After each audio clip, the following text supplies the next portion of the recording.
Episode 9। Rudra पर हमला। रुद्र नीलामी घर से बाहर चला गया और अपने आंगन की ओर जाने लगा। वह खुलेआम चल रहा था क्योंकि वह जानता था कि ये लोग उसे खुलेआम चोट नहीं पहुंचाएंगे। सौभाग्य से वह सुरक्षित रूप से अपने रेस्टोरेंट में वापस लौट आया। वह तुरंत कल्टीवेशन कक्ष में अंदर चला गया क्योंकि वह वास्तव में नीलामी से हुए अपने लाभ की जांच करने के लिए इंतजार नहीं कर सकता था। उसने लकड़ी का गेट निकाला और उसका अध्ययन करने लगा। उसे ऐसा करते हुए कुछ मिनट बिताए, लेकिन गेट ने कोई प्रतिक्रिया नहीं दी और न ही उसे इससे कुछ पता चला। रुद्र ने लकड़ी का गोट वापस रख दिया क्योंकि उसे इसके बारे में कुछ पता नहीं चल रहा था। फिर उसने रहस्यमय स्क्रॉल और तारा कमल निकाला। उसने अपने शरीर को संयमित करने के लिए तारा कमल को अवशोषित करने का फैसला किया, 10 आशा के साथ कि इससे उसे लतार्कीय क्षेत्र के शिखर तक पहुंचने में मदद मिलेगी। रुद्र ने पूरे लारा कमल को अवशोषित करने में 2 दिन बिताए, लेकिन वह निराश था क्योंकि वह तारकीय क्षेत्र के शिखर तक नहीं पहुंच सका, पर उसे एहसास हो रहा था कि वह इसके करीब है। इसके बाद वह उस पुस्तक को खोलने की कोशिश करने लगा। उसने उसे खोलने के लिए बल प्रयोग करने की कोशिश की, लेकिन कुछ नहीं हुआ।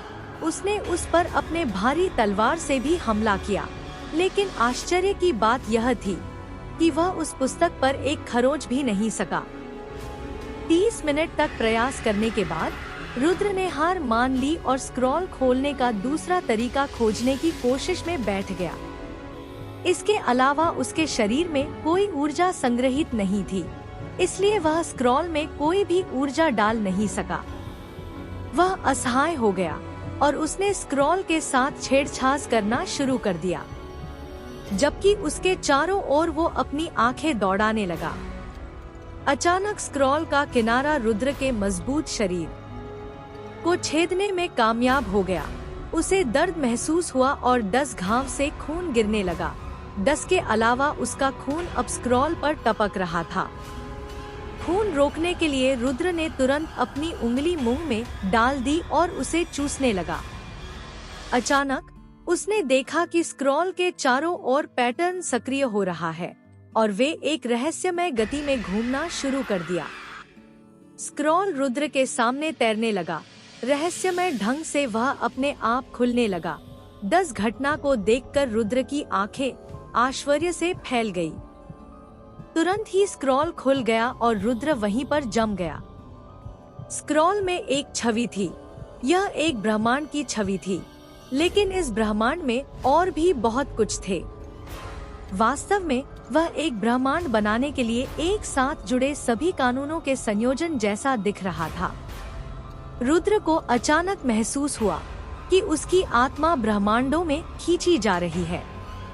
फिर उसने खुद को अंधेरी जगह में देखा और इस जगह में उसे एक छोटी सी रोशनी दिखाई दी। यह रोशनी लाखों सालों से थी, लेकिन अचानक यह बढ़ने लगी और एक दुनिया बन गई और लाखों वर्ष बीत गए। यह एक ग्रह बन गया और फिर लाखों वर्षों के बाद यह एक ब्रह्मांड बन गया। अचानक रुद्र को होश वापस आ गया। वह भ्रमित हो गया। वह सब क्या था? उसने खुद से पूछा, लेकिन वहाँ कोई स्पष्टता नहीं थी। फिर रुद्र ने वापस स्क्रॉल पर ध्यान केंद्रित किया, लेकिन इस बार उसने केवल ब्रह्मांड को देखा। वह स्क्रॉल से कुछ भी समझ नहीं सका। वह पूरे दिन कोशिश करता रहा, लेकिन कुछ नहीं बदला।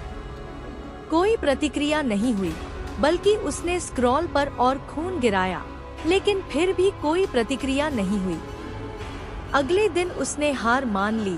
वह प्रशिक्षण मैदान से बाहर चला गया। ध्यान करने के लिए बैठने से पहले उन्होंने अपनी तलवारबाजी गति का अभ्यास किया और शरीर का कुछ प्रशिक्षण भी किया। स्वर्गीय दानव संप्रदाय की प्रवेश परीक्षा शुरू होने में अब 2 दिन और बचे थे। रुद्र ध्यान कर रहा था, अपने अगले कदम की प्रक्रिया करते समय। वह जानता था कि उसके पास साधना के लिए कोई प्रतिभा नहीं है, नहीं वह स्वर्ग की पसंदीदा प्रतिभा है, इसलिए उसे हर कदम पर दोगुना प्रयास और गणना करनी पड़ेगी। पर वह इस रास्ते पर चलने के लिए तैयार था। अचानक उसके दिमाग में कुछ कौंधा, रुको, मेरा खून सोखकर किताब खुल गई, हो सकता है इस प्रक्रिया से लकड़ी का गेट भी खुल जाए। तुरंत यह विचार उसके मन में आया। वह उठ खड़ा हुआ और इसे आजमाने के लिए साधना कक्ष में चला गया। उसने अपनी हथेली काट ली और गेट पर खून गिराना शुरू कर दिया। आश्चर्यजनक रूप से यह काम कर गया। उसका सारा खून गेट ने सोख लिया, लेकिन अचानक उसने पूरी स्थिति पर नियंत्रण खो दिया। उसका खून अब उसके नियंत्रण में नहीं रहा और उसका शरीर कमजोर से कमजोर होने लगा। गेट सिर्फ उसका खून ही नहीं सोख रहा था, अब यह उसकी आत्मा, सार और उसके शरीर की प्रत्येक ऊर्जा को अवशोषित कर रहा था। रुद्र ने विरोध करने की कोशिश की, लेकिन वह अपने शरीर को बिल्कुल भी हिला नहीं सका। 5 मिनट के बाद गेट अचानक उसके माथे पर पैटर्न के साथ लुप्त हो गया और तुरंत रुद्र बेहोश हो गया। लेकिन अब उसके माथे पर एक सुनहरा गेट पैटर्न था जो समान की तरफ दिखाई दे रहा था। जागने से पहले रुद्र 2 दिन तक सोया, लेकिन जब वह उठा तो उसे बहुत शक्तिशाली महसूस हुआ। उसका शरीर पहले से अधिक मजबूत हो गया था और उसकी हड्डियों और अंगों के चारों ओर तारे थे। वह अब इन परिस्थितियों के बदलाव से अधिक उलझा था। 1 मिनट पहले वह एक सामान्य नश्वर से कमजोर था और अगले ही मिनट वह पहले से कहीं अधिक मजबूत हो गया। हालांकि इससे पहले कि वह पूरी तरह से प्रक्रिया कर पाता, बूढ़े आदमी रंग की आवाज आई, युवा मास्टर, आपके पास स्वर्गीय दानव संप्रदाय की प्रवेश परीक्षा में जाने के लिए 5 घंटे बचे हैं, इसलिए आपको अब आगे बढ़ने की जरूरत है ताकि आप वहां जा सके। रुद्र उठ खड़ा हुआ और जल्दी से बाहर चला गया। उसने बूढ़े रंग को प्रवेश द्वार पर खड़ा देखा, इसलिए उसने उसे कुछ मिनटों के लिए रुकने के लिए कहा। वह वापस अंदर चला गया, जल्दी से स्नान किया और वापस जाने से पहले एक नई पोशाक में पहन ली। रंग के पास जाने से पहले इस सब में उसे केवल 30 मिनट लगे। रंग ने रुद्र को एक नक्शा और टोकन सौंपा।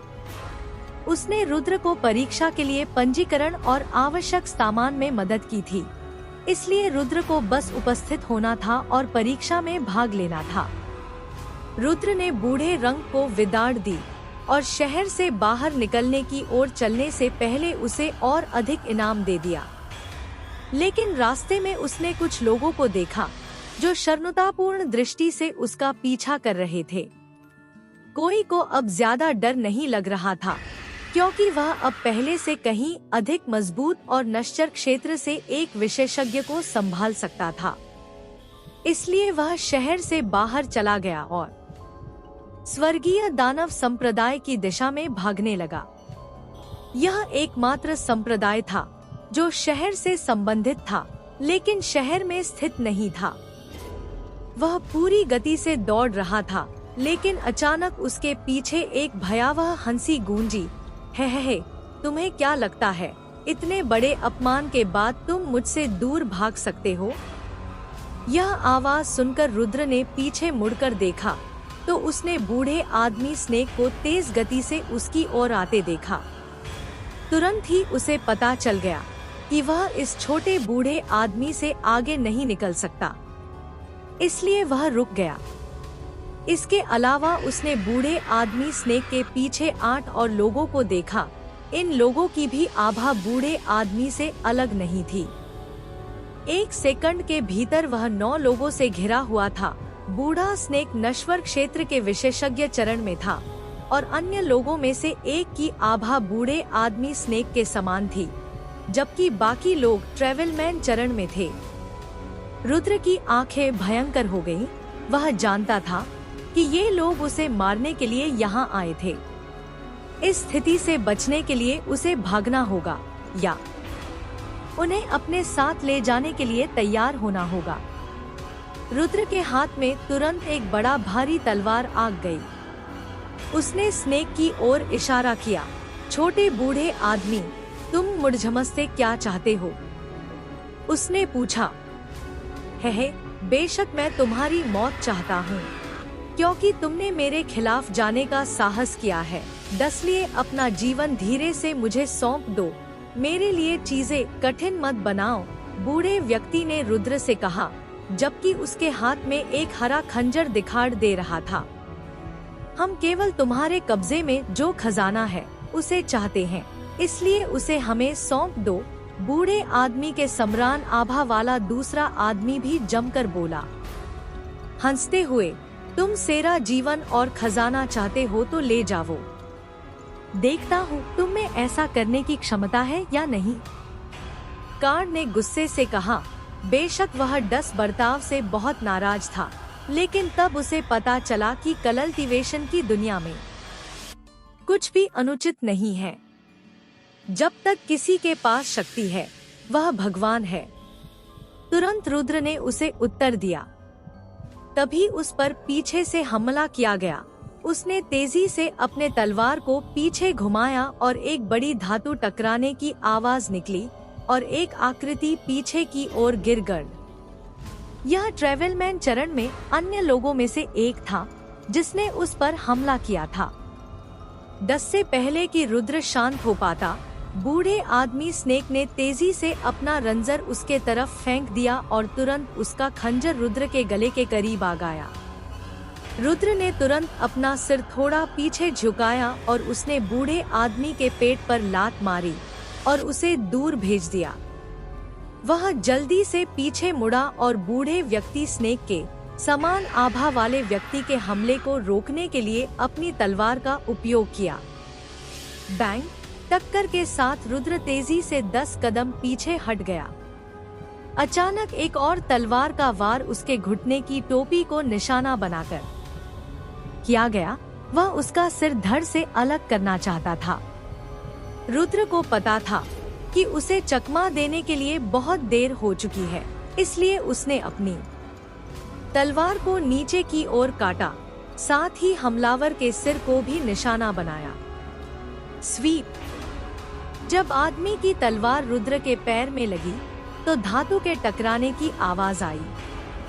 आदमी हैरान था, यहाँ तक कि रुद्र भी हैरान था, लेकिन उसने अपने हमले में कोई समय बर्बाद नहीं किया और तुरंत उस आदमी का सिर काट दिया।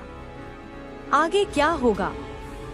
क्या रुद्र जीत पाएगा बूढ़े आदमी स्नेक से? क्या करेगा रुद्र अपनी जान बचने के लिए? क्या यही तक रंग और रुद्र का साथ? जानने के लिए सुनते रहिए रुद्रा, अ प्योर वॉरियर, सिर्फ डार्विन साहू आयन आजे डीके चैनल पर।